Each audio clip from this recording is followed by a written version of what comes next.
Swayam Prabha. Digital India. Educated India.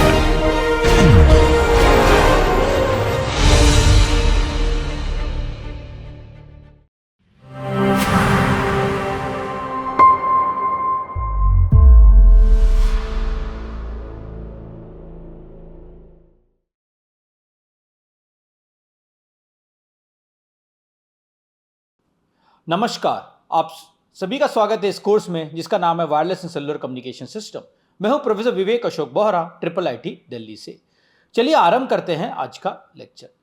तो आज के लेक्चर में हम बेसिकली एक फ्यूचरिस्टिक वायरलेस कम्युनिकेशन सिस्टम्स के बारे में बात करेंगे। हम बेसिकली देखेंगे कि कौन सी टेक्नोलॉजीज जो हमें फ्यूचर के वायरलेस कम्युनिकेशन को प्रभावित करेगी, 6G को प्रभावित करेगी, उसके बारे में संक्षेप में हम जानकारी प्राप्त करेंगे। और हम एक स्टेप आगे भी जाएंगे, हम ये भी समझेंगे कि थ्योरेटिकल नॉलेज के अलावा ये टेक्नोलॉजी को हम किस तरह से प्रैक्टिकली डेमोन्स्ट्रेट करके भी देख सकते हैं। तो ये जो आज का लेक्चर है ये पिछले कुछ लेक्चर से थोड़ा भिन्न होगा।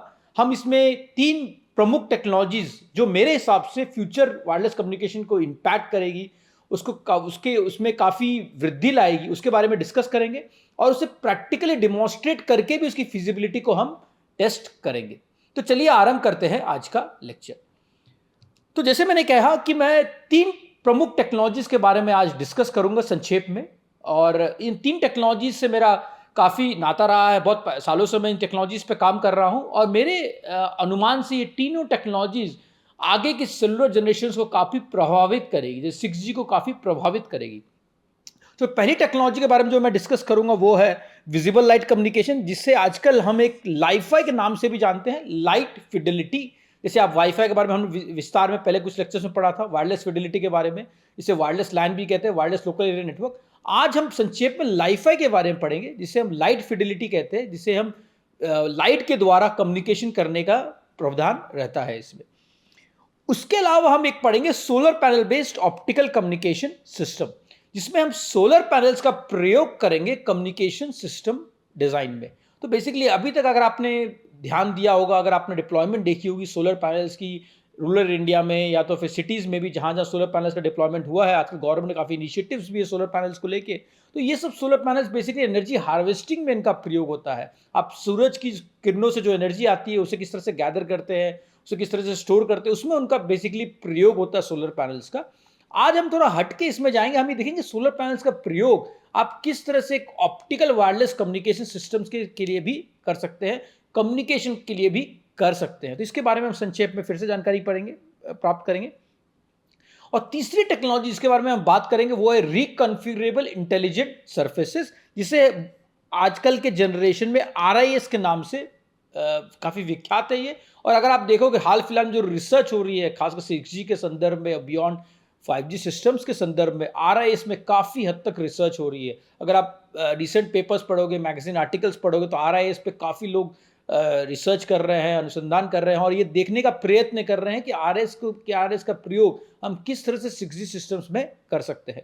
RIS को कुछ लोग इंटेलिजेंट रिफ्लेक्टिव सर्फेसेस के नाम से भी जानते हैं, और उसका प्रयोग इंटरचेंजेबली RIS, IRS और मेटा सर्फेसेस और रिफ्लेक्टिव सर्फेसेस के नाम से भी इसे जाना जाता है। बस इस कोर्स में हम इसे सहूलियत के लिए RIS के नाम से ही जानेंगे, क्योंकि बहुत सारे ऑथर्स इसको RIS के नाम से ही जानते हैं, रिकॉन्फिगरेबल इंटेलिजेंट सर्फेसेस के नाम से ही जानते हैं। तो चलिए आरंभ करते हैं। पहले तो हम समझेंगे विजिबल लाइट कम्युनिकेशन के बारे में और लाइट फिडेलिटी के बारे में, और इसके बाद हम संक्षेप में इसका डेमो भी दिखाएंगे। ठीक है, तो अगर आपको ज्ञात होगा पहले लेक्चर में हम इलेक्ट्रोमैग्नेटिक स्पेक्ट्रम के बारे में विस्तार में जानकारी प्राप्त की थी। हमने देखा था इस सब 6 गीगाहर्ट्ज में ज़्यादातर आपके जो भी कमर्शियल ऑपरेशन, अगर मैं वाईफाई की बात करूँ, सेलुलर की बात करूँ, जनरली सब 6 गीगाहर्ट्ज में लोकेटेड होते हैं, RF स्पेक्ट्रम में लोकेटेड होते हैं। ये जिसे स्वीट स्पॉट ऑफ स्पेक्ट्रम भी कहते हैं, जहाँ पर मैक्सिमम जो वायरलेस सर्विसेज है वो वहाँ ऑपरेट होती है। आज का लेक्चर में हम देखेंगे कि इसके अलावा अगर हम इस स्पेक्ट्रम का प्रयोग करें, जैसे ये 3, अगर मैं देखो इंफ्रारेड, विजिबल लाइट, अल्ट्रा, तीनों का कॉम्बिनेशन को हम जनरली ऑप्टिकल वायरलेस कम्युनिकेशन के नाम से जानते हैं। तो अगर आप देखोगे इसकी फ्रीक्वेंसी कुछ टेराहर्ट्ज में है और उसकी बैंडविड्थ भी काफ़ी इसमें अवेलेबल है। तो इसका प्रयोग हम किस तरह से कम्युनिकेशन सिस्टम्स में कर सकते हैं, उसके बारे में हम संक्षेप में जानकारी प्राप्त करेंगे। और ज़्यादा फोकस हम विजिबल लाइट पे रखें, क्योंकि विजिबल लाइट एक विजिबल लाइट कम्युनिकेशन से मेरा तात्पर्य यही है कि किस तरह से आप एलईडीज का प्रयोग करके आप कम्युनिकेट कर सकते हो। तो जैसे मैंने पिछले स्लाइड में बताया कि बेसिकली ये तीनों अगर मैंने कंबाइन कर दिया, इंफ्रारेड, विजिबल और अल्ट्रावायलेट, इसको भी हम कम्युनिकेशन के लिए इसका प्रयोग कर सकते हैं। इंफ्रारेड तो काफ़ी पहले से आपने देखा होगा, इंफ्रारेड का प्रयोग पहले भी कम्युनिकेशन के लिए हुआ है। अगर आप टीवी रिमोट की बात करो, मोबाइल में भी इंफ्रारेड का भी सहूलियत रहती है। अब इंफ्रारेड एक P2P प्रोसेस में भी प्रयोग कर सकते हैं, शॉर्ट बिट एक्सचेंजेस में भी प्रयोग कर सकते हैं। उसके बाद विजिबल लाइट, जिस पे हम संक्षेप में और जानकारी प्राप्त करेंगे, और अल्ट्रावायलेट जिसमें इसका हायर फ्रिक्वेंसी में जितना कम्युनिकेशन के लिए प्रयोग नहीं होता, इसका प्रयोग किसी और चीज़ में भी ज़्यादा होता है। बट इस लेक्चर के लिए हम फोकस बेसिकली विजिबल लाइट पे रखेंगे। तो विजिबल लाइट का अगर आप फ्रिक्वेंसी बैंड देखोगे, वो 380 नैनोमीटर से 750 नैनोमीटर में इसकी वेवलेंथ होती है। अप्रॉक्सीमेटली ये जो वेवलेंथ है इसकी इस फॉर्म में रहती है, ओके। और इसी वेवलेंथ को हम विजिबल लाइट कम्युनिकेशन और लाइट फिडिलिटी के नाम से जानते हैं। तो ये जो इसको अगर वेवलेंथ को फ्रीक्वेंसी को, तो इसका फ्रीक्वेंसी अराउंड 430 टेराहर्ट्ज से 770 टेराहर्ट्ज के आसपास रहता है। तो यानी देखो कि बैंड काफ़ी बड़ा बैंड है ये, और इस बैंड का अगर हम प्रयोग कम्युनिकेशन के लिए कर सकें तो बेसिकली इसमें आपको higher data rate signals, higher data rate throughput मिलने की संभावना रहती है। तो एडवांटेजेस क्या है विजिबल लाइट कम्युनिकेशन की, जिसे हम एब्रीविएट किए VLC में, विजिबल लाइट कम्युनिकेशन। ये करंट लाइटिंग सिस्टम से आप इसे इंटीग्रेट कर सकते हैं, जो आपके घर पे, एयरपोर्ट्स पे, रेलवे स्टेशंस पे, ऑफिस में, शॉपिंग मॉल्स में जो एलईडीज का प्रयोग होता है, सेम एलईडीज को हम एक कम्युनिकेशन का मीडियम के द्वारा भी उसका प्रयोग कर सकते हैं। तो आजकल आप जनरली देखोगे एलईडीज का प्रयोग लाइटिंग के लिए काफ़ी होता है, क्योंकि ये पावर सेविंग मैकेनिज्म है इसमें आपको, और लॉन्ग लास्टिंग मैकेनिज्म है। लेकिन सेम एलईडीज को हम कम्युनिकेशन के लिए भी प्रयोग कर सकते हैं। और उसके अलावा एक और बेनिफिट जो है विजिबल लाइट कम्युनिकेशन का और लाइट कम्युनिकेशन का, वो है कि एक जो एग्जिस्टिंग RF है उसके साथ ये को एग्जिस्ट कर सकता है। यानी आपकी जो RF कम्युनिकेशन, जो वाईफाई है, सेलुलर है, जो कन्वेंशनल सेलुलर और वाईफाई है, उसके साथ ये को एग्जिस्ट कर सकता है बिना उसे इंटरफेयर किए, क्योंकि इसकी बैंड अलग है और जो वाईफाई और सेलुलर जिस बैंड पे काम करती है वो बैंड काफ़ी अलग है। तो ये दोनों को एग्जिस्ट कर सकते हैं एक दूसरे से बिना इंटरफेयर किए। तो विजिबल लाइट कम्युनिकेशन जैसे मैंने बताया, इसकी कुछ रेंज 400 टेराहर्ट्ज से 790 टेराहर्ट्ज के आसपास है। तो अगर आपको बचपन में याद होगा, हम ये सिस्टम पढ़ते थे VIBGYOR, विबग्योर। तो V से वायलेट, I से इंडिगो, B से ब्लू, G से ग्रीन, Y से येलो, O से ऑरेंज, R से रेड। तो ये एक सिस्टम अगर आपको याद होगा, ये हम पढ़ते थे बचपन में। तो ये जो लोएस्ट फ्रिक्वेंसी है वो रेड की रहती है, और हाईएस्ट जो फ्रिक्वेंसी रहती है वो है वायलेट की रहती है। सिमिलरली जो लार्जेस्ट वेवलेंथ रहती है वो रेड की रहेगी, और लोएस्ट वेवलेंथ जो रहेगी वो वायलेट की रहेगी। तो लाइट बेस्ड कम्युनिकेशन, जैसे हमने visible light communication is visible and directional. तो इसका जो मेन प्रॉपर्टी रहता है वो विजिबल रहती है, क्योंकि आप विजिबल फ्रिक्वेंसी लाइट रेंज में काम करें तो आप देख सकते हैं कम्युनिकेशन किस तरह से हो रहा है एलईडी से रिसीवर के बीच में। और ये डायरेक्शनल कम्युनिकेशन है, in the sense of it, ये non line of sight generally इसमें काम नहीं करता है। हम इस पर कोई रिसर्च हो रहा है, हम अलग अलग टेक्निक का प्रयोग करके नॉन लाइन ऑफ साइट भी फैसिलिटेट कर सकते हैं, लेकिन अभी फिलहाल के लिए जनरली ये डायरेक्शनल कम्युनिकेशन के लिए प्रयोग होता है, जहां पर ट्रांसमिटर और रिसीवर एक दूसरे को देख सके, जिसे हम लाइन ऑफ साइट कम्युनिकेशन कहते हैं, और दोनों एक दूसरे के रेंज में रहें, FOV के, फील्ड ऑफ व्यू के रेंज में रहें। Light can be easily be contain to provide a secure communication channel. तो ये भी बहुत बड़ा बेनिफिट है, क्योंकि whatever you see is whatever you transmit, जिसे हम कहते हैं विजिबल लाइट कम्युनिकेशन में। अगर आप लाइट दीवार को पेनिट्रेट नहीं कर पाते तो ऑब्वियसली वहाँ दीवार के बियॉन्ड आप कम्युनिकेट भी नहीं कर पाते हैं। तो ये 4 दीवारों के बीच में कम्युनिकेशन इसमें पॉसिबल है। तो ये कन्फाइंड है, इसलिए इसमें सिक्योरिटी के, एडिशनल सिक्योरिटी के प्रावधान करने की जरूरत नहीं है, क्योंकि ये दीवारों के बाहर ये पेनिट्रेट नहीं कर पाता है, और इसकी वजह से ये एक रूम के अंदर ही कन्फाइंड है सॉर्ट ऑफ कम्युनिकेशन सिस्टम है। तो विजिबल लाइट कम्युनिकेशन के काफ़ी यूज़ केसेस आजकल रिसर्च में आए हुए हैं। तो एक तो जैसे ऑप्टिकल कैमरा कम्युनिकेशन, जिसे आप कैमरा के द्वारा कम्युनिकेट कर सकते हो, मोबाइल कैमरा के द्वारा भी आप, या लैपटॉप कैमरा के द्वारा भी कम्युनिकेट कर सकते हो। डिवाइस टू डिवाइस में भी आप लाइट के द्वारा कम्युनिकेट कर सकते हो। अगर इल्यूमिनेशन की बात करूँ तो ऑफिस लाइटिंग में इसका जनरली प्रयोग होता है, और इलेक्ट्रोमैग्नेटिक सेंसिटिव इन्वायरमेंट जो है उसमें भी इसका काफ़ी प्रयोग होगी। RF सेंसिटिव काफ़ी इन्वायरमेंट होते हैं, एयरप्लेन हो गया है और आपके हॉस्पिटल्स हो गए हैं, तो वहाँ पर RF वेव जनरली प्रयोग करने से लोग हिचकिचाते हैं, क्योंकि वो RF सेंसिटिव इन्वायरमेंट्स होते हैं, इक्विपमेंट RF सेंसिटिव हो सकते हैं। तो बट VLC का आप उसमें प्रयोग कर सकते हो, क्योंकि VLC RF सेंसिटिव, VLC में RF का फ्रिक्वेंसी प्रयोग नहीं होती है, तो VLC का सब जो RF सेंसिटिव इन्वायरमेंट्स है और EMI सेंसिटिव इन्वायरमेंट्स है वहाँ उसका प्रयोग कर सकते हैं। VLC का प्रयोग विजिबल लाइट कम्युनिकेशन का आप आप इंडोर लोकलाइजेशन में भी कर सकते हो, आप पिन पॉइंट कर सकते हो कि यूज़र और सेंसर कहाँ पर है, उसमें भी आप बेसिकली VLC का प्रयोग कर सकते हो। उसके बाद आउटडोर में आप देखोगे तो आप V2V कम्युनिकेशन में, व्हीकल टू व्हीकल कम्युनिकेशन में भी एक काफ़ी इंपॉर्टेंट रिसर्च एरिया है, वहाँ पर भी आप विजिबल लाइट का प्रयोग कर सकते हो कार के हेडलाइट और टेल लाइट के द्वारा। उसके बाद स्ट्रीट लाइट और फिर आप कार के लैम्प पोस्ट से कार का कम्युनिकेट भी आप विजिबल लाइट द्वारा कर सकते हो। जहाँ पर भी लाइटिंग का प्रयोग है, आप सेम लाइटिंग को थोड़ा मॉडिफिकेशंस के साथ as a visible light communication का सोर्स के द्वारा आप उसका प्रयोग कर सकते हो। उसका फ्री स्पेस ऑप्टिक्स में भी काफ़ी रिसर्च हो रहा है, जिसे हम FSO लिंक्स कहते हैं। तो वायरलेस टू द बिल्डिंग और वायरलेस टू द होम, जैसे WTTB मतलब वायरलेस टू द बिल्डिंग और WTTH यानी वायरलेस टू द होम। तो आप लैम्प पोस्ट में या किसी पोल पे एक FSO ट्रांसमीटर है और रिसीवर में आप directly line of site communication आप FSO के द्वारा प्राप्त कर सकते हो। मोबाइल बैकहॉल में भी इसका काफ़ी प्रयोग हो सकता है, बेस स्टेशन, एक बेस स्टेशन को दूसरे बेस स्टेशन से कनेक्ट करने के लिए या बेस स्टेशन को एक मोबाइल स्विचिंग सेंटर से कनेक्ट करने के लिए भी आप FSO का प्रयोग कर सकते हो। हाल फिलहाल में FSO का प्रयोग NTN में भी काफ़ी हो रहा है, नॉन टेरेस्ट्रियल नेटवर्क्स में भी, जहाँ UAVs को सैटेलाइट से कनेक्ट करने के लिए या एक UAV को हैप से कनेक्ट करने के लिए बेसिकली FSO का प्रयोग हो रहा है। उसके बाद एयरबोर्न कम्युनिकेशन, जैसे मैंने बताया, सैटेलाइट्स में या तो फिर बेसिकली आप UAVs को कनेक्ट करने के लिए हैप्स में भी काफ़ी इसका प्रयोग हो रहा है। अंडर वाटर में भी काफ़ी इसका रिसर्च हो रहा है कि अंडर वाटर में भी आप बेसिकली विजिबल लाइट का प्रयोग करके दो सबमरीन को, या तो एक डाइवर और एक सबमरीन को, किस तरह से आप कम्युनिकेट करवा सकते हो। तो और ये अंडर वाटर ऑटोनोमस व्हीकल्स के भी काफ़ी इसका प्रयोग हो रहा है। तो अगर देखोगे VLC का आजकल काफ़ी इसमें रिसर्च हो रहा है और इसमें इसके रिसर्च के द्वारा इसमें इसके यूज़ केसेस प्रतिदिन बढ़ते जा रहे हैं। तो ये सब हाईलाइट है जिस पे बहुत सारे लोग हाल फिलहाल में काफ़ी काम कर रहे हैं VLC के संदर्भ में।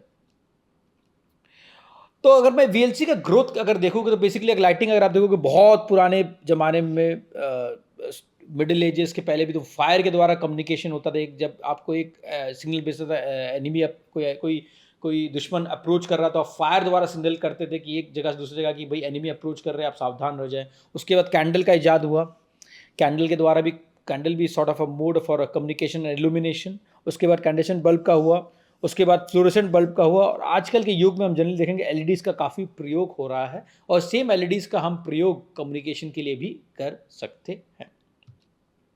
तो VLC का अगर मैं संक्षेप में डिफाइन करने के प्रयास करूं तो VLC एक short range optical wireless communication technologies है। तो आप देखो कि यहाँ पे LED लैंप्स है, तो LED लैंप्स के द्वारा आप जितने भी डिवाइसेज, या तो AC हो गया, या तो फिर आपके प्रिंटर हो गया, पर्सनल कंप्यूटर हो गया, मोबाइल फ़ोन हो गया, लैपटॉप हो गया, टेलीविजन हो गया, इन्फॉर्मेशन बूथ, क्लॉक, सबको आप बेसिकली विजिबल लाइट द्वारा, जिसमें भी सेंसर्स है, आप उसको कनेक्ट कर सकते हो। मोबाइल फ़ोन को कनेक्ट कर सकते हो, लैपटॉप को भी कनेक्ट कर सकते हो विजिबल लाइट कम्युनिकेशन के द्वारा। LED से ट्रांसमीटर होगा और एक फोटो डिटेक्टर का प्रयोग होता है रिसीवर में, जिसके द्वारा आप एक ट्रांसमीटर को रिसीवर से आप कम्युनिकेट करा सकते हो। और हमने देखा इसकी फ्रीक्वेंसी रेंज जो होती है अराउंड 400 टेराहर्ट्ज से 790 टेराहर्ट्ज के आसपास होती है। 800 में 790 टेराहर्ट्ज के आसपास है। और विजिबल रेंज जिसे हमने बताया वो विजिबल रेंज में होती है, जो हम पढ़ा है VIBGYOR के रेंज में होती है। और वायलेट जैसे हम देखा उसकी सबसे ज़्यादा वेवलेंथ होती है, और रेड जो उसकी सबसे ज़्यादा कम वेवलेंथ होती है। और मोस्टली यूटिलाइज LED लाइटिंग, जिसे हम लाइट एमिटिंग डायोड्स का जनरली प्रयोग होता है, and can provide both illumination and communication. तो लाइट का प्रयोग जैसे हमने देखा वो इल्यूमिनेशन के लिए भी हो सकता है और कम्युनिकेशन के लिए भी हो सकता है। तो सेम लाइट जो आप घर पे, ऑफिस में, एयरपोर्ट्स पे, रेलवे स्टेशन में स्ट्रीट लाइट का जो प्रयोग करते हैं, जो इल्यूमिनेशन के लिए प्रयोग होता है, रोशनी के लिए जिसका प्रयोग होता है, सेम लाइटिंग टेक्नोलॉजी को आप कम्युनिकेशन के लिए भी प्रयोग कर सकते हो। एडवांटेजेस बहुत है VLC के। इनहेरेंट एडवांटेजेस ऐसे है कि वो आर्डर लाइटिंग टेक्नोलॉजी से काफ़ी पावर सेविंग है। अगर आपको देखोगे इसकी लॉन्ग लास्टिंग होती है, पावर सेविंग भी होती है, बहुत दिन तक इस बिना खराब हुए काम कर सकती है, और काफ़ी आपके एनर्जी बजट में भी काफ़ी कमी ला सकती है as compare to conventional tungsten bulbs या कुछ और टाइप के बल्ब्स के। Very strong potential market for LED technology. LED आजकल हर जगह आप देखो, खासकर भारत के संदर्भ में अगर मैं बात करूँ, हर घर पे आपको LED बल्ब्स मिल जाएंगे। ये supplement and substitute for over congested RF spectrum. तो RF स्पेक्ट्रम हमने पहले देखा कि RF स्पेक्ट्रम काफ़ी कंजेस्टेड हो चुका है और आपको ज़्यादा बैंडविड्थ नहीं मिलती है, और VLC में आप देखो कि टेराहर्ट्ज की आपको बैंडविड्थ मिल रही है। तो ये सॉर्ट ऑफ सप्लीमेंट्री है, और आपके जो कन्वेंशनल RF के बॉटलनेक्स है बैंडविड्थ के संदर्भ में, वो VLC के द्वारा आप उसे एलिविएट या कम कर सकते हो। तो VLC एक कॉम्प्लीमेंट्री टेक्नोलॉजीज है RF के संदर्भ में। तो ऑप्टिकल वायरलेस कम्युनिकेशन जो हम देखेंगे तो ये VLC जैसे मैंने पढ़ा है कि VLC basically downlink technology, light emitting diode या लेजर डायोड का प्रयोग करते हो। इसका स्पेक्ट्रम जो होता है विजिबल लाइट होता है, और फोटो डिटेक्टर का प्रयोग करता है एज अ रिसीवर। तो ट्रांसमीटर आपका लाइट एमिटिंग डायोड या लेजर डायोड होगा, और रिसीवर में आप जनरली आप फोटो डिटेक्टर का प्रयोग करोगे। अगर मैं लाइफाई की बात करूँ, लाइफाई जनरली उसको बाय डायरेक्शनल लिंक कहते हैं। जैसे ये देखो कि ये यूनि डायरेक्शनल लिंक है, वन डायरेक्शनल लिंक है। ये बाय डायरेक्शनल लिंक है। डाउनलिंक में आप विजिबल लाइट का प्रयोग कर रहे हो, जो सेम एज VLC। अपलिंक में आप या तो विजिबल लाइट का प्रयोग कर सकते हो, या तो अल्ट्रावायलेट का प्रयोग कर सकते हो, या तो इंफ्रारेड का भी आप प्रयोग कर सकते हो। तो ये जब आपका बाय डायरेक्शनल लिंक है, जनरली हम उसे लाइफाई के नाम से जानते हैं। जनरली आपके पास अगर बाय डायरेक्शनल लिंक है तो हम उसे लाइफाई के नाम से जानते हैं। उसके अलावा ऑप्टिकल कैमरा कम्युनिकेशन भी है, जहां पर आप कैमरा के प्रयोग के द्वारा आप कम्युनिकेट करते हो। LED एक कैमरा एज अ रिसीवर काम करता है, उसके द्वारा इसमें विजिबल लाइट या इंफ्रारेड का प्रयोग कर सकते हो। उसके अलावा FSO लिंक हमने पढ़ा है संक्षेप में, फ्री स्पेस ऑप्टिक्स, जहां पर आप लेजर डायोड का प्रयोग करते हो फोटो डिटेक्टर से कम्युनिकेट करने के लिए। तो ये आप या तो IR बैंड में कर सकते हो, विजिबल लाइट बैंड में भी कर सकते हो, अल्ट्रावायलेट बैंड में भी कर सकते हो। तो ये प्रमुख ऑप्टिकल वायरलेस कम्युनिकेशन टेक्नोलॉजीज है जिसके द्वारा आप एक ट्रांसमीटर से रिसीवर के द्वारा कम्युनिकेट करवा सकते हो। अगर प्रमुख डिफरेंस बोलूँ लाइफाई में और VLC में, तो लाइफाई में बेसिकली बाय डायरेक्शनल लिंक है LED से PD तक, और PD से LED तक भी है। अपलिंक भी है, डाउनलिंक भी है। VLC जनरली डाउनलिंक के संदर्भ में से ज़्यादा जाना जाता है, जहाँ पर आप LED से PD पे कम्युनिकेट करवा रहे हो। तो लाइफाई इंपॉर्टेंट क्यों है? तो जैसे हमने अभी संक्षेप में पढ़ भी लिया है कि लाइफाई बेसिकली RF स्पेक्ट्रम काफ़ी कंजेस्टेड हो चुका है। अगर मैं वाईफाई की बात करूँ, वाईफाई के स्पेक्ट्रम अगर आप देखोगे उसमें ज़्यादा बैंडविड्थ मिलने का प्रावधान नहीं है, वो ऑलरेडी सॉर्ट ऑफ सैचुरेट हो चुका है। तो और उसमें भी कुछ प्रॉब्लम्स है, कैपेसिटी प्रॉब्लम्स है। उसके अलावा जैसे आप number of access points wifi में बढ़ाते हो तो यूज़र थ्रूपुट पर यूज़र बेसिकली वो डिक्रीज होने लग जाती है, क्योंकि वो कन्वेंशनल CSMA या OFDM पे बेस्ड होती है। जैसे आप नंबर ऑफ यूजर्स बढ़ेंगे तो थ्रूपुट पर यूज़र ऑब्वियसली और डेटा रेट पर यूज़र आपकी डिक्रीज हो जाएगी। तो जैसे यहाँ पर ही मैंने वो संक्षेप में मेंशन किया, running out of the spectrum to support digital revolution, क्योंकि RF स्पेक्ट्रम लिमिटेड है, हमने इलेक्ट्रोमैग्नेटिक स्पेक्ट्रम में भी देखा है। और more and more users wireless connected for each passing which brings us closer to the phenomena called spectrum crunch।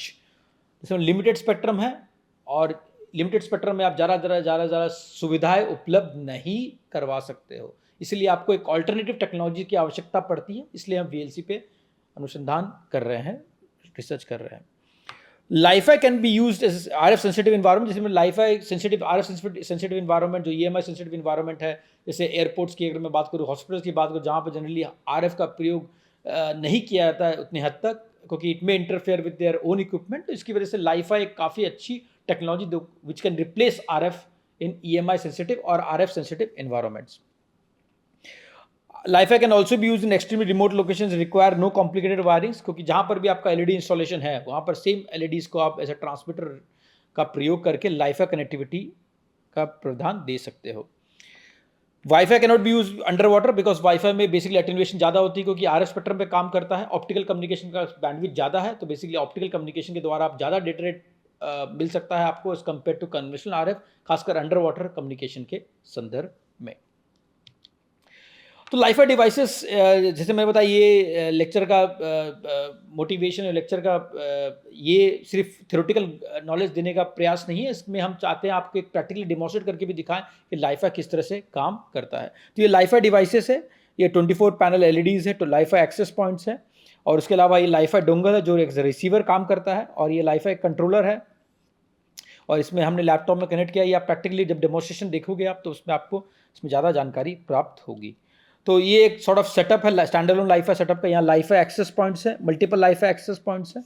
अगर आप देखोगे सब लाइफाई एक्सेस पॉइंट्स एक कंट्रोलर द्वारा कनेक्टेड है, जो ये बताता है, ये बेसिकली बैकहॉल से भी कनेक्ट हो सकता है, जो आपको इन्फॉर्मेशन लेता है। ये डिसाइड करता है कि कौन से लाइफाई एक्सेस पॉइंट से कौन सी इन्फॉर्मेशन जाएगा। इसके बाद यूज़र इन्फॉर्मेशन भी हो सकती है कि अगर ये यूज़र एक लाइफाई एक्सेस पॉइंट से दूसरे लाइफाई एक्सेस पॉइंट पर जाएगा तो हैंडओवर किस तरह से करना है एक लाइफाई एक्सेस पॉइंट से दूसरे लाइफाई एक्सेस पॉइंट पे। तो ये सब एक काम कंट्रोलर का होता है। अगर आप देखोगे नंबर ऑफ यूजर्स हैं, या कुछ यूजर्स लाइफाई एक लाइफाई से कनेक्टेड हो, कुछ users other LiFi access point से कनेक्टेड होगी। ये भी आप प्रैक्टिकल जब डेमोन्स्ट्रेशन देखोगे आप, उसमें आपको इसमें ज़्यादा जानकारी प्राप्त होगी। और तो इसमें अलावा हम एक और टेक्नोलॉजी देखते हैं, हेट्रोजीनियस लाइफाई वाईफाई, जहाँ पर हम स्टैंड अलोन लाइफाई के अलावा वाईफाई भी प्रयोग करते हैं, जहाँ लाइफाई और वाईफाई के द्वारा कनेक्टिविटी प्रदान की जाती है यूजर्स को। तो लाइफा का जो मेन बेनिफिट है वो है डेटा रेट का बेनिफिट है, और वाईफाई का जो मेन बेनिफिट है वो है कवरेज का बेनिफिट। तो ये आपको दोनों वाईफाई और वाईफाई के बेनिफिट्स प्रदान करता है। तो यूजर्स अगर लाइफाई एक्सेस पॉइंट के नीचे है तो उससे हायर डेटा रेट मिलेगा, जैसे ये मूव करता है लाइफाई एक्सेस पॉइंट के कवरेज के बाहर, उसे वाईफाई की कनेक्टिविटी मिलती रहेगी। इसे हम वर्टिकल हैंडओवर्स के नाम से भी जानते हैं। तो ये basically best of both the worlds आपको प्रदान करता है, वाईफाई के बेनिफिट्स प्रदान करता है और लाइफाई के भी बेनिफिट्स प्रदान करता है। अगर मैं लाइफाई वाईफाई को कंपेयर करूं तो लाइफाई में जैसे मैंने बताया पहले वीएलसी जो विजिबल लाइट डाउनलिंक के लिए प्रयोग होता है, वीएल डाउनलिंक अपलिंक के लिए या तो विजिबल लाइट या तो आईआर या तो यूएवी का अल्ट्रावायलेट का प्रयोग हो सकता है। वाईफाई में जनरली आरएफ वेव्स का प्रयोग होता है, और डेटा रेट आपको जो ज़्यादा मिल सकता है वो 100 गीगाबिट्स पर सेकंड तक भी मिल सकता है लाइफाई में। वाईफाई में जनरली 6 गीगाबिट्स, अभी हाल फिलहाल के स्टैंडर्ड 18.11 BY में आपको हो सकता है 9.6 गीगाबिट्स भी मिल सके, बट लाइफाई में डेटा रेट आपको काफ़ी हद तक ज़्यादा मिल सकता है। कम्युनिकेशन रेंज लाइफाई की कम होती है क्योंकि लाइट में अटेन्यूएशन ज़्यादा होती है, और ये generally line of site technology है, इसलिए अटेन्यूएशन ज़्यादा है इसमें। वाईफाई की रेंज थोड़ी ज़्यादा होती है, यानी कवरेज ज़्यादा होती है। इंटरफेरेंस लेवल लो है लाइफाई का, वेरएस वाईफाई का थोड़ा हाई है। ट्रांजिशन ये डायरेक्शनल, जैसे मैंने बताया डायरेक्शनल कम्युनिकेशन है, more like line of site communication है, वेरएस वाईफाई जो है ओमनी डायरेक्शनल है, ये नॉन लाइन ऑफ साइट में भी काम कर सकता है। अगर IEEE स्टैंडर्ड की बात करूँ लाइफाई के तो 802.15.7 है ये, और वाईफाई का 802.11 है। इसमें इंफ्रास्ट्रक्चर कॉस्ट काफ़ी कम पड़ती है क्योंकि आपके घर, ऑफिस, सब जगह एलईडीज ऑलरेडी इंस्टॉल्ड है, और सेम एलईडीज को हम थोड़ा मॉडिफिकेशन के साथ एज अ लाइफाई ट्रांसमीटर का हम प्रयोग कर सकते हैं। तो मॉड्यूलेशन टेक्निक जनरली इसमें डायरेक्ट सीक्वेंस स्पेस स्पेक्ट्रम, आजकल OFDM का भी प्रयोग हो रहा है इसमें, तो इसका भी प्रयोग कर सकते हैं, और जनरल कन्वेंशनल मॉड्यूलेशन जो भी हमने पढ़ा उसका भी प्रयोग हो सकता है। पावर कंजम्पशन इसमें कम होता है, इसमें ज़्यादा होता है। तो ये कुछ डिफरेंसेस है लाइफाई वाईफाई के बीच में। तो ये कॉम्प्लीमेंट्री टेक्नोलॉजीज है, वाईफाई आपको कवरेज देगा और लाइफाई आपको थ्रूपुट देगा। अगर मैं दोनों को कंबाइन कर लूँगा तो परफॉर्मेंस में काफ़ी वृद्धि आ जाएगी इंडोर कनेक्टिविटी में। तो इसका डेमोस्ट्रेशन भी हम आपको दिखाएंगे। तो ये सॉर्ट ऑफ, जैसे मैंने बताया, ये सॉर्ट ऑफ जहाँ पर हमने दिखाया 4 लाइफाई पॉइंट्स के अलावा एक वाईफाई एक्सेस पॉइंट भी है, और ये जो को एग्जिस्ट कर रहे हैं लाइफाई वाईफाई, कोई यूजर्स वाईफाई से कनेक्टेड है, कोई यूजर्स लाइफाई से कनेक्टेड है, कोई यूजर्स दोनों से भी कनेक्ट हो सकते हैं, जिसे हम लिंक एग्रीगेशन के नाम से भी जानते हैं। तो ये सब बेसिकली आप डेमो में भी देखोगे।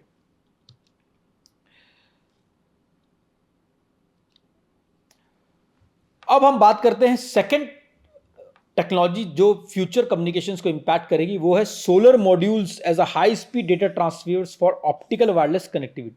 इसमें हम, जैसे मैंने बताया, सोलर पैनल का हम प्रयोग करेंगे एज अ कम्युनिकेशन मीडियम। ये काफ़ी इंटरेस्टिंग टेक्नोलॉजी है।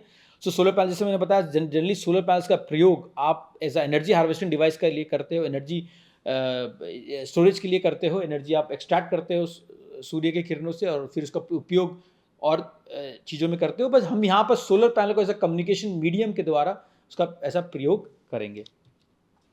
तो सोलर पैनल्स का, जैसे आप हाल फिलहाल में सोलर पैनल्स का काफ़ी उपयोग हो रहा है। जैसे सोलर पैनल्स आपके घरों पे भी इंस्टॉलेशन होता है, आजकल व्हीकल्स में भी काफ़ी जगह सोलर पैनल्स का प्रयोग होता है, कैलकुलेटर्स में भी सोलर पैनल्स का प्रयोग होता है, और आपका अगर आप देखोगे लैंप पोस्ट वगैरह में भी आजकल सोलर पैनल्स का प्रयोग होता है, वो सेल्फ चार्जिंग के माध्यम से।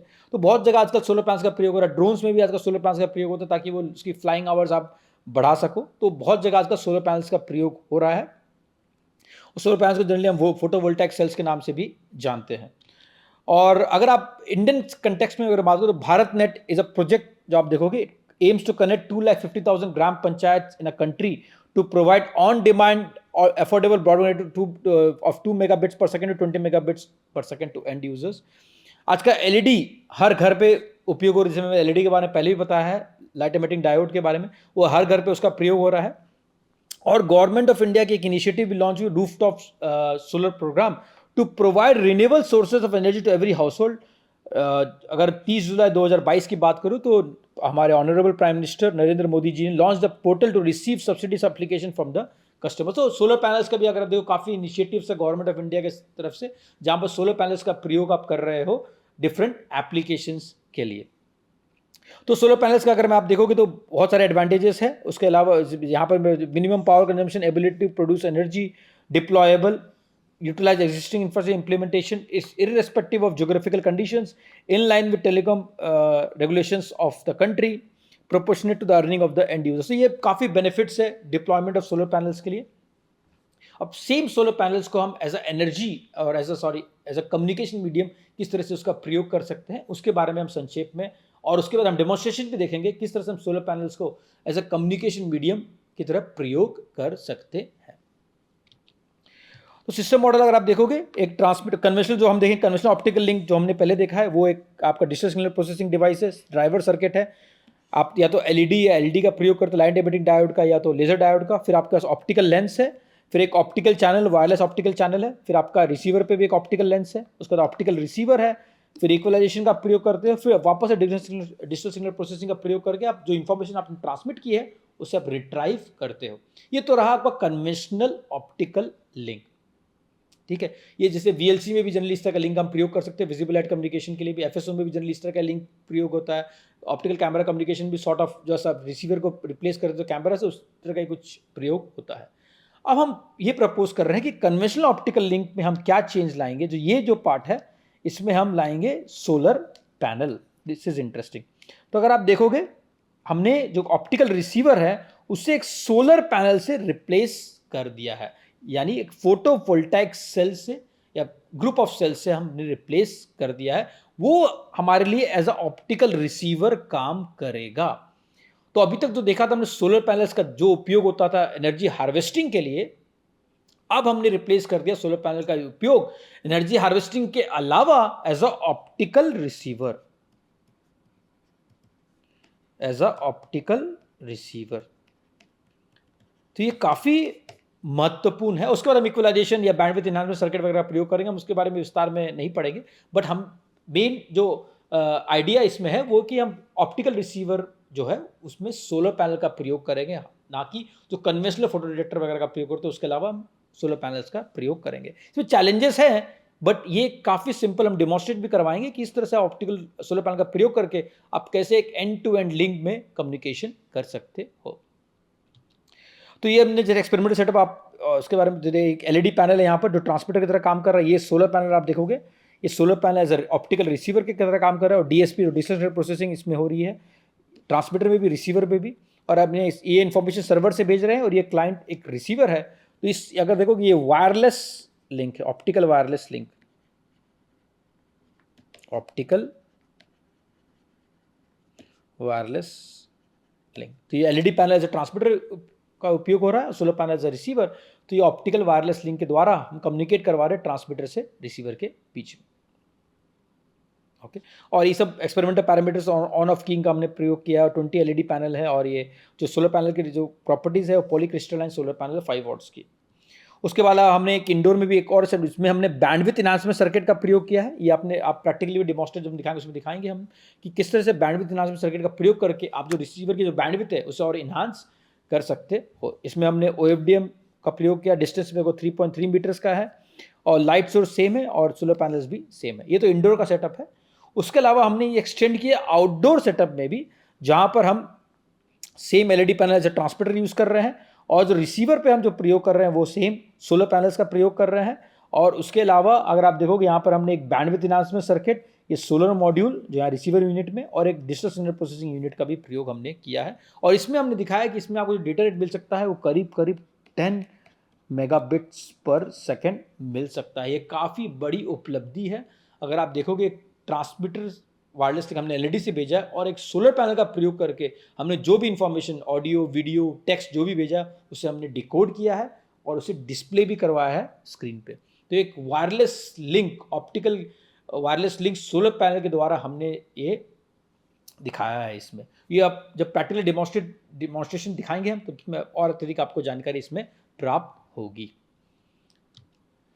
थर्ड टेक्नोलॉजी जो है वो है reconfigurable intelligent surfaces for next generation of wireless communication. तो हमने अभी तक जो पहला जो टेक्नोलॉजी पढ़ा था वो विजिबल लाइट कम्युनिकेशन या लाइफाई के बारे में पढ़ा था। सेकंड हमने पढ़ा था solar communication module as optical wireless communication receiver.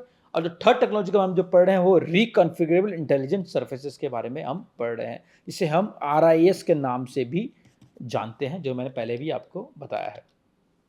तो RIS क्या है? इज अ मेटा सर्फेस, जैसे मैंने बताया, और a mirror consisting of array of low cost nearly passive reflecting elements for reconfiguring incident signals and manipulating, reflecting, refracting और focusing them to intelligent way to improve communication performance। तो basically आप ये क्या एक एक मेटा सरफेस है, एक planner surface है, जिसके आप एलिमेंट्स को रिकॉन्फ़िगर कर सकते हो और आप डायरेक्ट कर सकते हो बीम को एक इंटेंडेड यूजर्स की तरफ। तो इसका प्रयोग generally wireless skip zone problem को एलिवेट करने के लिए या non line of site problems को एलिवेट करने के लिए इसका प्रयोग हम कर सकते हैं।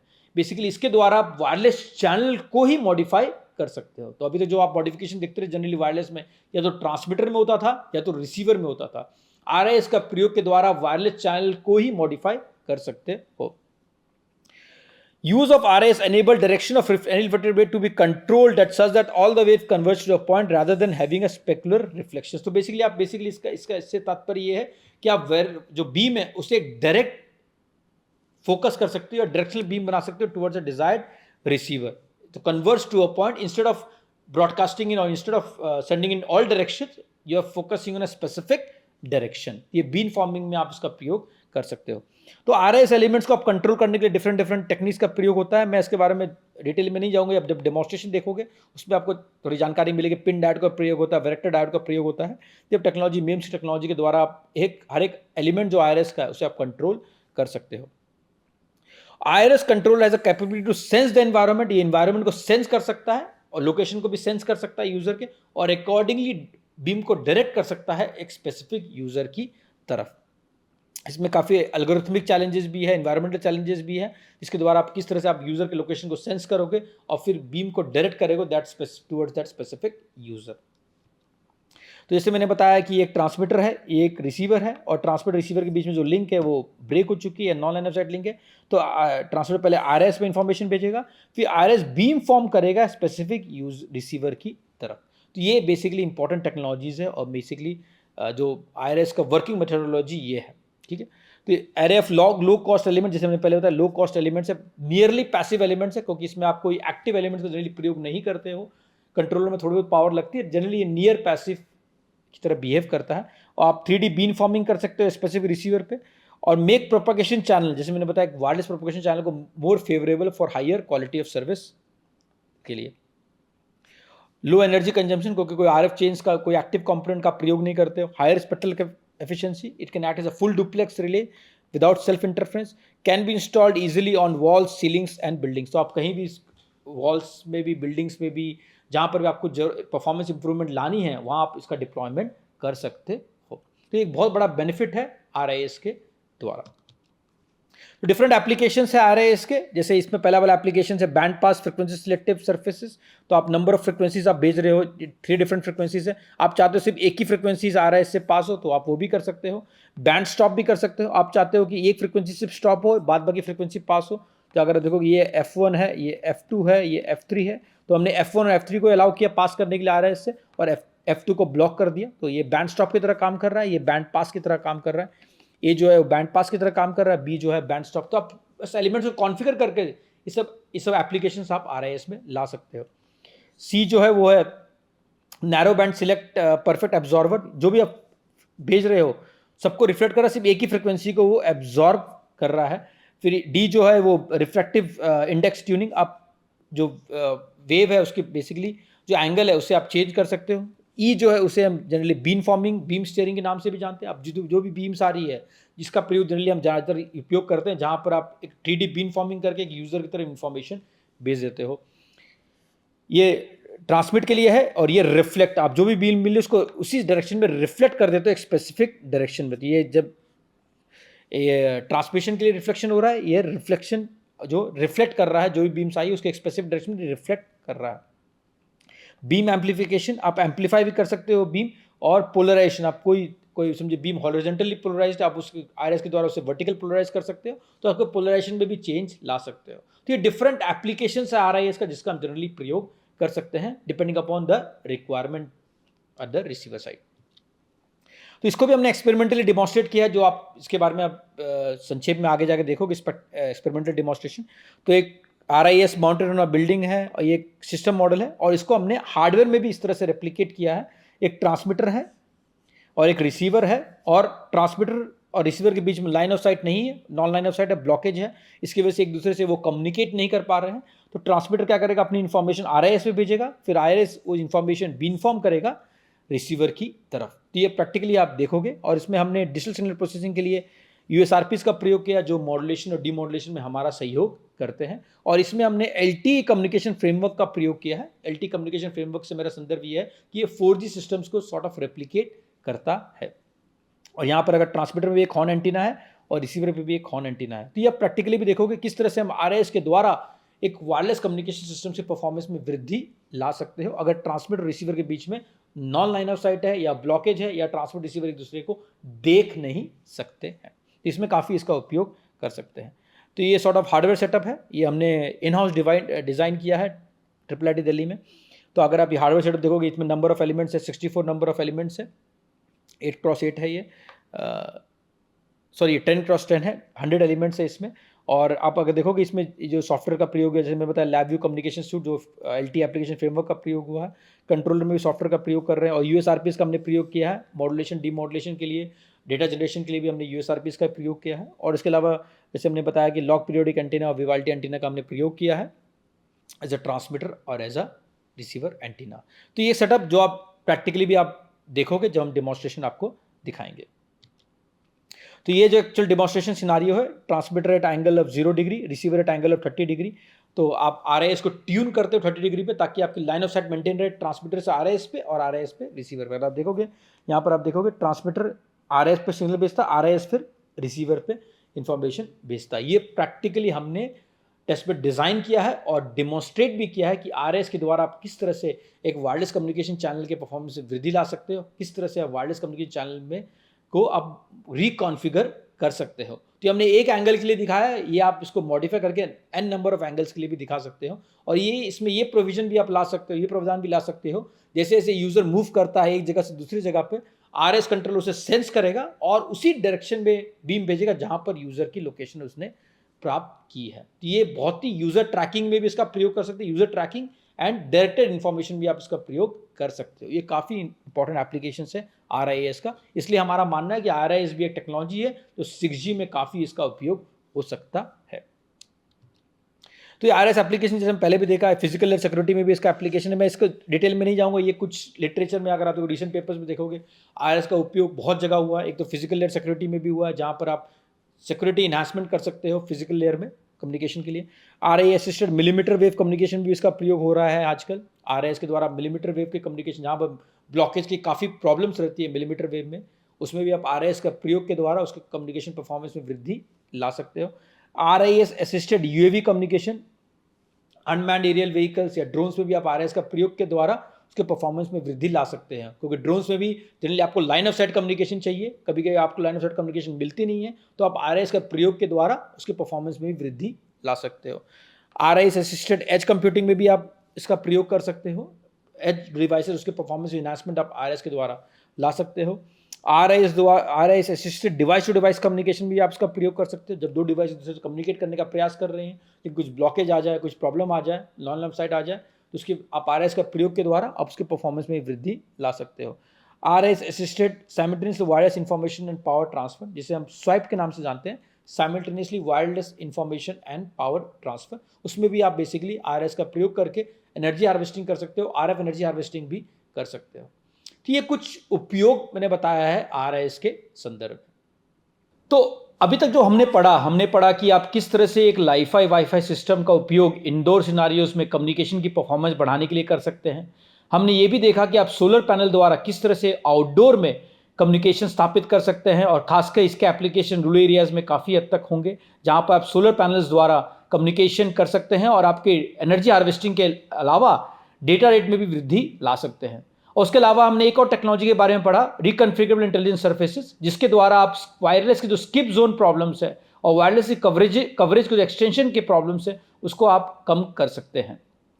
तो बेसिकली अब हम देखेंगे ये जो तीनों टेक्नोलॉजीज है, लाइफाई या तो सोलर कम्युनिकेशन या तो फिर RIS के डेमोस को, हम ये समझेंगे कि थ्योरेटिकल और सिमुलेशन के द्वारा किस तरह से आप एक वाईफाई सिस्टम को इंडोर सिनारियोज में इंप्लीमेंट कर सकते हैं और इंडोर कनेक्टिविटी के परफॉर्मेंस में किस तरह से आप वृद्धि ला सकते हो। इसके अलावा हम सोलर कम्युनिकेशंस में देखेंगे आप सोलर पैनल द्वारा कैसे आउटडोर सिनारियोज में कम्युनिकेट कर सकते हो ट्रांसमीटर रिसीवर पे, और सोलर पैनल द्वारा किस तरह से आप एक वीडियो ट्रांसमिशन भी कर सकते हो।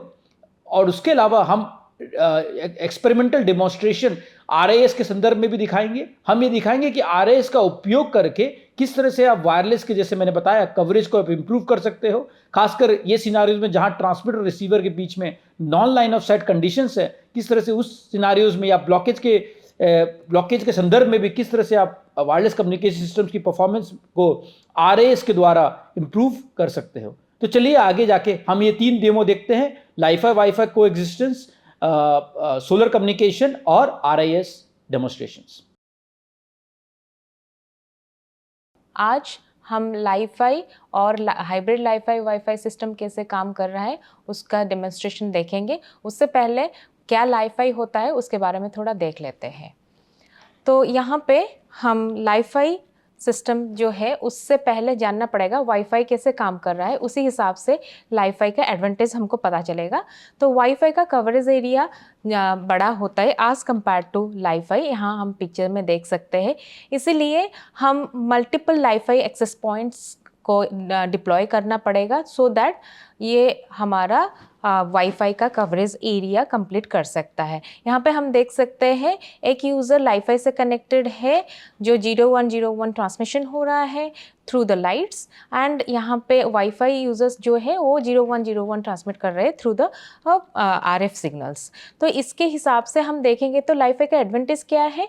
लाइफाई टेराहर्ट्ज रेंज में काम करता है एंड वाईफाई गीगाहर्ट्ज रेंज में काम करता है, इसीलिए लाइफाई बेटर होता है वाईफाई से in terms of data rate. यहाँ पे हम देख सकते हैं कि वाईफाई और लाइफाई दोनों कम्प्लीमेंट ईच अदर होते हैं, इसीलिए हम लाइफाई का कवरेज एरिया कम होता है बट डेटा रेट ज़्यादा देता है, वाईफाई का कवरेज एरिया ज़्यादा होता है डेटा रेट कम देता है। इसीलिए हम next technology hybrid LiFi wifi network में जा रहे हैं। यहाँ पे देख सकते हैं एक रूम में हमारे पास वाईफाई एक्सेस पॉइंट है और वहाँ पे हम टोटल कवरेज एरिया को कंप्लीट करने के लिए यहाँ पे हम 4 लाइफाई एक्सेस पॉइंट डाल सकते हैं।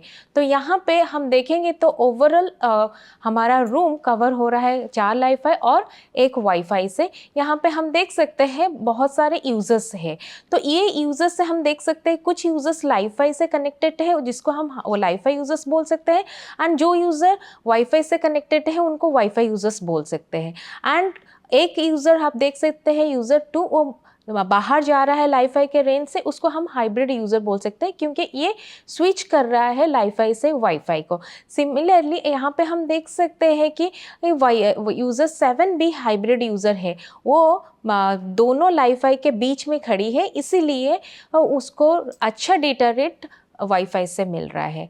तो ये होता है बेसिकली हाइब्रिड लाइफाई वाईफाई का नेटवर्क, जहाँ पे हम यूज़र को बेटर डेटा रेट और यूज़र एक्सपीरियंस बढ़ाने के लिए कुछ वाईफाई यूज़र्स को लाइफाई से कनेक्ट करवाते हैं और कुछ लाइफाई यूज़र्स जब बाहर आ जाते हैं लाइफाई के रेंज से वाईफाई से कनेक्ट हो जाते हैं। इसी हिसाब से हमारा यूज़र एक्सपीरियंस भी अच्छा हो जाता है और सबको बेटर डेटा रेट भी मिलता है। आइए हम देखते हैं कि डेमोन्स्ट्रेशन कैसे लाइव कर रहे हैं। हम डेमोन्स्ट्रेशन में ये डिवाइसेस यूज़ किए हैं। हमारा डेमोन्स्ट्रेशन में लाइफाई एक्सेस पॉइंट है जिसके साथ एक LED पैनल कनेक्टेड है, वो ट्रांसमीटर की तरह काम कर रहा है। और राइट साइड में आप देख सकते हैं एक सिस्टम है, सिस्टम में लाइफाई डोंगल कनेक्ट है। तो अभी वो लाइट पैनल से जब लाइट डोंगल में गिरेगा तब हम कम्युनिकेशन कर सकते हैं, बट कैसे होता है अभी हम नेक्स्ट वीडियो डेमोन्स्ट्रेशन में देख सकते हैं। ये सेटअप है हमारा, तो अभी डेमोन्स्ट्रेशन शुरू करते हैं। ये हमारा डेमोन्स्ट्रेशन है हाइब्रिड लाइफाई वाईफाई सिस्टम का। तो यहाँ पे पहले हम दिखाएंगे लाइफाई कैसे काम कर रहा है, फिर वाईफाई। यहाँ पे देख सकते हैं 3 लाइफाई एक्सेस पॉइंट वहाँ पे है, फिर लाइफाई एक्सेस पॉइंट से अभी डोंगल कैसे कम्युनिकेट कर रहा है यहाँ पे डेमोन्स्ट्रेशन हम दिखा रहे हैं। ये है आपका सिस्टम कनेक्ट है डोंगल से। यहाँ पे लाइफाई एक्सेस पॉइंट है, ये पावर सप्लाईज है। ये पावर सप्लाईज 36 वोल्ट देते हैं लाइफाई एक्सेस पॉइंट्स को, तो पावर के लिए हम यहाँ पे एक्सटर्नल पावर सप्लाई यूज़ किए हैं। यहाँ पे देख सकते हैं कि वो LED स्मॉल LED AP में जो है ब्लिंक कर रहा है, वो दैट मीन्स वो कम्युनिकेशन चल रहा है। यहाँ पे फोटो डायोड है for downlink communication, IR LED है फॉर अपलिंक कम्युनिकेशन डोंगल में।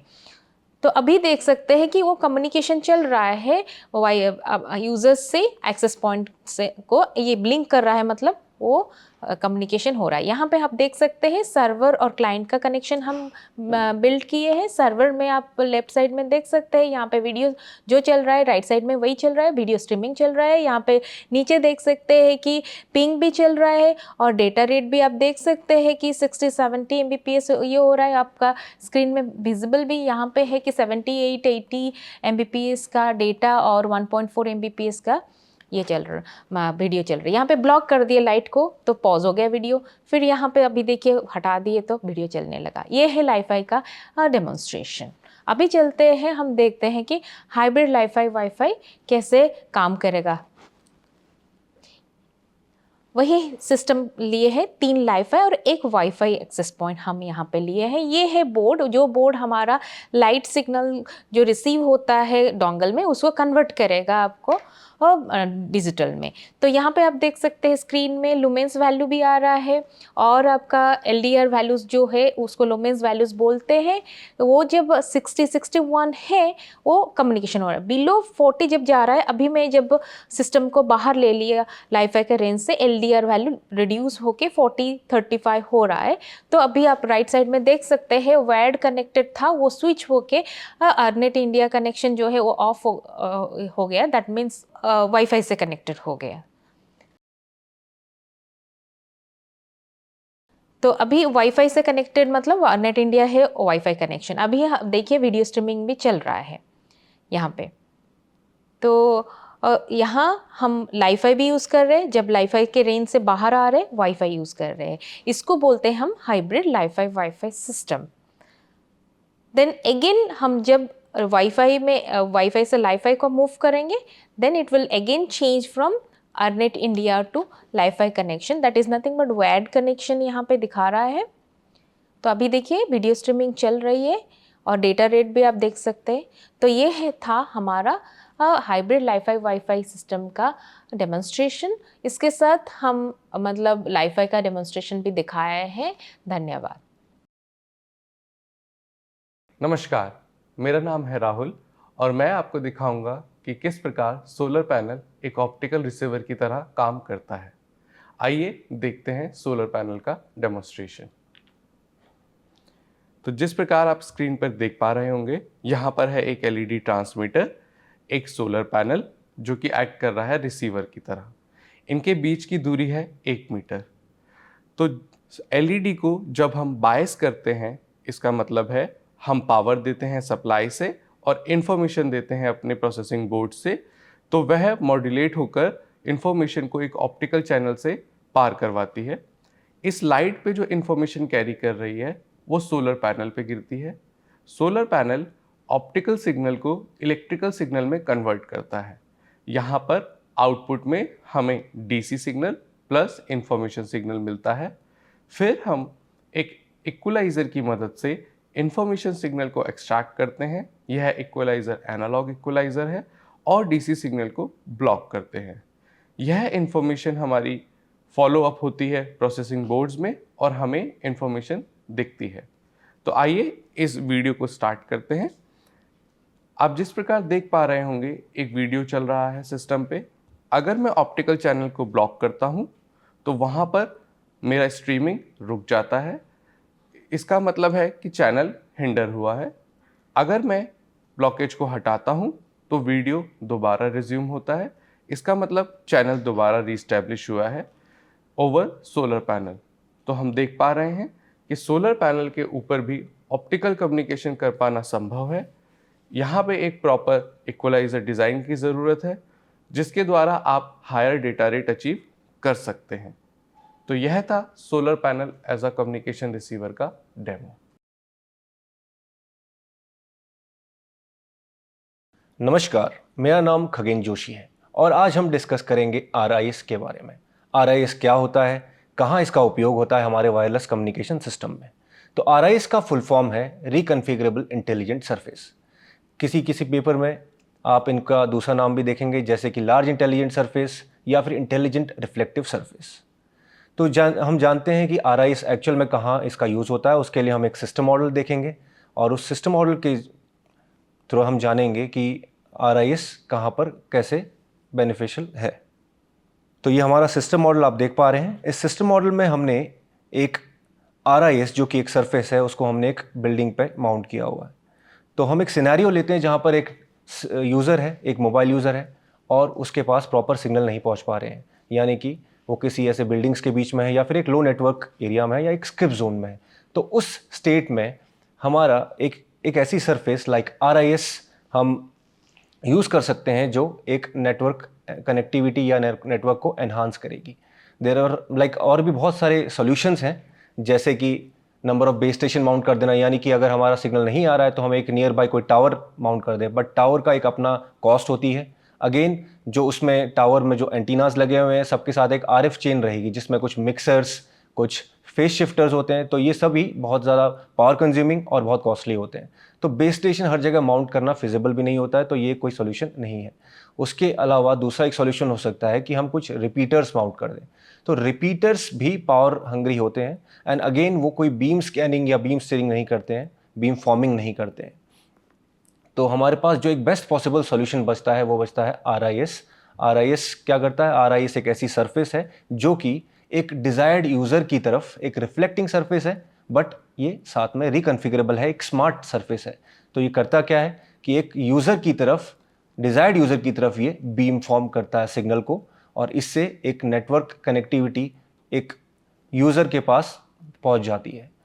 तो अगर हम एक नॉर्मल रिफ्लेक्टर की बात करें तो वो एक स्नेल्स लॉ फॉलो करता है जिसमें जो एंगल ऑफ इंसिडेंस रहेगा वो एंगल ऑफ रिफ्लेक्शन के बराबर रहेगा। बट जहां हम बात करते हैं RIS की, यहाँ पर हम वो जो रिफ्लेक्टेड सिग्नल है उसको हम कंट्रोल कर रहे हैं और उसको हम डायरेक्ट कर रहे हैं टुवर्ड्स द डिजायर्ड यूज़र, यानी कि अपने यूज़र की तरफ हम उसको डायरेक्ट कर रहे हैं। तो ये हमारा सिस्टम मॉडल है। यहाँ पर आप देख सकते हैं कि एक हमारा एक बिल्डिंग है, यहाँ पर भी एक ब्लॉकेज है, तो ब्लॉकेज एक दूसरी बिल्डिंग भी हो सकती है। तो यहाँ पर जो बेस स्टेशन और जो डिजायर्ड मोबाइल यूज़र है उसके बीच में डायरेक्ट कनेक्टिविटी नहीं है। तो यहाँ पर यूजिंग एक RIS हम यहाँ पर देख पा रहे हैं कि एक इनडायरेक्ट कम्युनिकेशन लिंक इस्टेब्लिश किया जा रहा है, तो जो कि है RIS के थ्रू। और ये RIS एक पर्टिकुलर एंगल पे है, ये डायरेक्टली कहीं पे ना बेस स्टेशन के पास है ना मोबाइल यूज़र के पास है। ये यहाँ पर कहीं पे हमने एक बिल्डिंग जो पहले उस सिग्नल को ऑब्स्ट्रक्ट कर रही थी, अब वही इस बिल्डिंग पर अगर हम इस RIS को माउंट कर दे रहे हैं तो कहीं ना कहीं पर वो सिग्नल को एनहांस कर रही है, यानी कि उस यूज़र तक कनेक्टिविटी पहुंचा रही है। इस तरीके से जैसे एक आउटडोर सिनेरियो है, वैसे ही हम एक इंडोर कनेक्टिविटी, जहाँ पर हमारे रूम के अंदर भी बहुत बार नेटवर्क नहीं आता है, तो वहाँ पर अगर हम इसी सरफेस को, इस रिकन्फिगरेबल सरफेस को अगर हम नियर बाय विंडोज़ अगर हम फिक्स कर देते हैं तो वहाँ पर जो रूम के अंदर जितने भी मोबाइल यूज़र्स हैं वहाँ तक कनेक्टिविटी पहुँचाई जा सकती है। अब ये हमारा एक एक्सपेरिमेंटल सेटअप है जो हमने बेसिकली रियल टाइम जो हमारा सिनेरियो है जहाँ पर एक बेस स्टेशन है, एक मोबाइल यूज़र है, उसको हमने लैब में कैसे रियलाइज़ किया है। तो उसके लिए हमने कुछ डिवाइसेस यूज़ किए हैं जो कि जैसे USRP 2953R आप देख पा रहे हैं, और कुछ हॉर्न एंटीनाज हमने यूज़ किए हैं। तो हॉर्न एंटीनाज बहुत ही हाई पावर एंटीनाज होते हैं। तो जो हमारी फ्रीक्वेंसी ऑफ ऑपरेशन हमने एक्सपेरिमेंट के लिए यूज़ करी है वो है 5.5 गीगाहर्ट्ज़। जो RIS हमने डिज़ाइन किया है इसमें 160 यूनिट सेल्स हैं। आप देख सकते हैं कि यहाँ पर राइट साइड में, तो यहाँ पर 16 जो आपके यूनिट सेल्स हैं, जो एलिमेंट्स हैं उसमें, तो वो आपके 16 आपके एक रो में है और 10 एक कॉलम में है। तो टोटल जो यहाँ पर नंबर ऑफ आपके यूनिट सेल्स हैं वो 160 है। यूनिट सेल उस पूरे RIS का एक बेसिक कंपोनेंट है। और जो इस यूनिट सेल होता है, इस यूनिट सेल के ऊपर एक ट्यूनेबल एलिमेंट होता है, वो पिन डायोड भी हो सकता है और एक वैरेक्टर डायोड भी हो सकता है, और हम उस ट्यूनेबल एलिमेंट को कंट्रोल करते हैं बाय सम बायस लाइंस, और वो बायस लाइंस कंट्रोल होती हैं एक कंट्रोल बोर्ड से। तो हमेशा एक RIS के साथ एक control board at the back and होगा जो उसको एक पर्टिकुलर एंगल प्रोवाइड करने में हेल्प करेगा। तो ये हमारा एक एक्सपेरिमेंटल सेटअप है लैब का। आप देख पा रहे हैं कि यहाँ पर हमारा जो UE हॉर्न एंटीना है, यानी कि जो मोबाइल यूज़र का हॉर्न एंटीना है, वो एंटीना है वो एक पर्टिकुलर एंगल पे है, और जो बेस स्टेशन और मोबाइल यूज़र का एंटीना है वो डायरेक्ट लाइन ऑफ साइट में नहीं है। तो there is a non line of sight, यानी वहाँ पर एक तरीके से डायरेक्ट कम्युनिकेशन लिंक स्टैब्लिश नहीं हो पा रहा है, क्योंकि दोनों एंटीना डायरेक्शनल एंटीना है, तो वो सिग्नल सामने से ही रिसीव करेंगे और सामने ही डायरेक्ट करेंगे। तो यहाँ पर दोनों डायरेक्शनल एंटीनास हैं, और आप देख सकते हैं कि वो एक दूसरे की तरफ फेस नहीं कर रहे हैं। इसका मतलब डायरेक्ट लाइन ऑफ साइट यहाँ पर नहीं है। यहाँ पर एक हमने जो हमारी RIS सरफेस है उसको विद अ कंट्रोल बोर्ड हमने वहाँ पर सामने माउंट कर रखा है, और जो सिग्नल हमारा बेस स्टेशन से निकल रहा है वो डायरेक्टली थ्रो हो रहा है उस सरफेस पे, और हम देख पा रहे हैं कि वो सरफेस जो है यूज़र के साथ एक पर्टिकुलर एंगल पे है। यहाँ पर वो 45 डिग्री पे अलाइंड है, जैसे कि आप देख पा रहे हैं। जो बेस स्टेशन एंटीना यानी कि जो आपका बेस स्टेशन का एंटीना है वो RIS से 51.2 सेंटीमीटर के डिस्टेंस पे है, और उसके साथ जो एंगल है वो 0 है, यानी कि नॉर्मल इंसिडेंस यहाँ पर हो रहा है। और जो RIS और UE है, यानी कि हमारी सरफेस और हमारा जो मोबाइल यूज़र है वो एक 45 डिग्री एंगल पे है, और अभी इस लैब सिनेरियो में 4 मीटर का डिस्टेंस है। तो यहाँ पर हमने एक टूल यूज़ किया है, इस NIUSRP 2953R जो हमने अभी जस्ट बताया, ये एक सॉफ्टवेयर डिफाइंड रेडियो है नेशनल इंस्ट्रूमेंट्स का, और इसको हम प्रोग्राम कर रहे हैं एज अ बेस स्टेशन और and as a mobile user. एक सिंगल डिवाइस सेटअप है, तो इसमें 2 चैनल्स होते हैं, तो हम एक को as a mobile user setup कर रहे हैं, दूसरे को हम कन्फिगर कर रहे हैं एज अ बेस स्टेशन, और इस तरीके से एक software LabVIEW communication system design suit, और उसके ऊपर हम एक LTE एप्लीकेशन फ्रेमवर्क जो कि एक स्टैंडर्ड फ्रेमवर्क है उसको हम यूज़ करते हैं, और उससे हम इस डिवाइस को प्रोग्राम कर रहे हैं एज अ बेस स्टेशन और मोबाइल यूज़र। अब जो ये सिस्टम है, जो सॉफ्टवेयर है, उसमें एक डाउनलिंक का कोड हमने रन किया है, जिसमें डाउनलिंक का मतलब है बेस स्टेशन से मोबाइल यूज़र की तरफ। तो यहाँ पर जो सिनेरियो है वो भी कुछ इस तरीके से ही है कि यहाँ पर एक बेस स्टेशन है, और बेस स्टेशन से हमारा सिग्नल जा रहा है और towards the mobile user via बीच में जो हमारा इनडायरेक्ट लिंक कौन स्टैब्लिश कर रहा है, RIS स्टैब्लिश कर रहा है। तो इस तरीके से हम सरफेस में हमने सिर्फ यही नहीं, हमने एक वीडियो भी स्ट्रीम करी है एज ए डेटा, और हम देख पाते हैं कि वहाँ पर मोबाइल यूज़र पे वो वीडियो पर्टिकुलरली प्रॉपरली स्ट्रीम हो रही है। तो इस तरीके से हमने अपना ये एक्सपेरिमेंटल सेटअप रेडी किया है। इसके अलावा हमने इस पर फर्दर थोड़ा एडवांसमेंट लाते हुए हमने एक experimental setup for adaptive beam forming किया है, जिसमें एडेप्टिव बीम फॉर्मिंग का मतलब है कि अब इस टाइम पर जो हमारा पिछला वाला सिनेरियो था उसमें यूज़र स्टैटिक है, पर जनरली हम अगर एक रियल सिनेरियो देखते हैं तो वहाँ पर मोबाइल यूज़र मूवेबल होता है, वो एक जगह पर नहीं होता है। तो उस केस में ये जो एडेप्टिव बीम फॉर्मिंग वाला कंसेप्ट है वो वहाँ पर काम आएगा, जहाँ पर वो ट्रैक करता है यूज़र को और प्रॉपर हमेशा कनेक्टिविटी स्टैब्लिश करके रखता है। तो यहाँ पर मैं एक वीडियो प्ले कर रहा हूँ, इस वीडियो के माध्यम से आप जान पाएंगे कि किस तरीके से हमने उस एक्सपेरिमेंटल सेटअप को तैयार किया। तो जो केस 1 है वो है कन्वेंशनल कम्युनिकेशन नेटवर्क, जहाँ पर आप देख पा रहे हैं कि किसी तरीके का कोई RIS नहीं है। यहाँ पर नियर बाय आपका एक टावर है, और यहाँ पर कुछ यूज़र्स हैं जो कहीं किसी पेड़ के आसपास या फिर किसी बिल्डिंग की वजह से उनका सिग्नल प्रॉपरली नहीं मिल पा रहा है। अब हम देखते हैं कि RIS किस तरीके से उनकी मदद कर रहा है। तो यहाँ पर हमने रोड साइड में आप देख पा रहे हैं एक RIS है, जो कि अब बेस स्टेशन के लाइन ऑफ साइट में है, तो वो सिग्नल को डिज़ायर्ड यूज़र की तरफ डायरेक्ट कर सकता है। तो इस तरीके से कनेक्टिविटी एनहांस हो जाती है।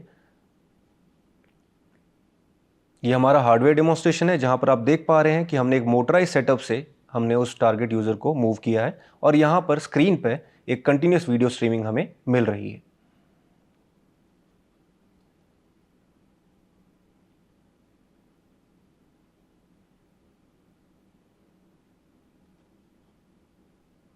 तो ये सब यूज़ केसेस हैं कहाँ पर हम RIS को यूज़ कर सकते हैं।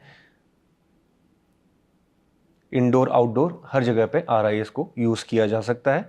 जहाँ भी नॉन लाइन ऑफ साइट है वहाँ पर आपका RIS आपके कम्युनिकेशन लिंक को स्टैब्लिश करने में हेल्प करेगा।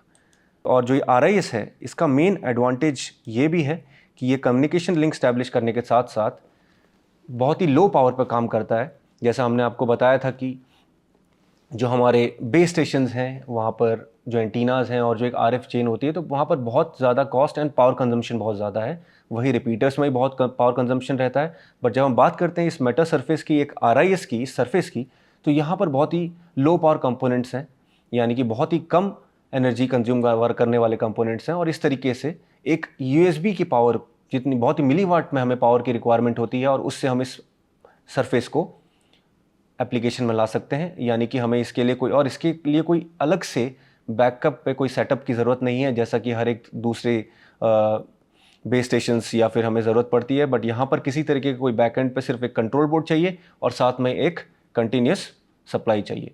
तो अगर हम इस RIS को साथ में सोलर पैनल से पावर कर पाएँ तो इनको हम ईजिली कहीं पर भी माउंट कर सकते हैं, और इस तरीके से लो पावर कंजम्पशन में। और ये ग्रीन भी हम इसको कहते हैं क्योंकि यहाँ पर ये किसी तरीके की कोई RF जो रेडिएशन है वो अपने एंड से जनरेट नहीं कर रहा। जो भी सिनेरियो में ऑलरेडी आपके एनवायरनमेंट में जो ऑलरेडी RF रेडिएशंस अवेलेबल हैं, बट वो उन्हीं को बस डायरेक्ट करके कम्युनिकेशन लिंक स्टैब्लिश कर रहा है।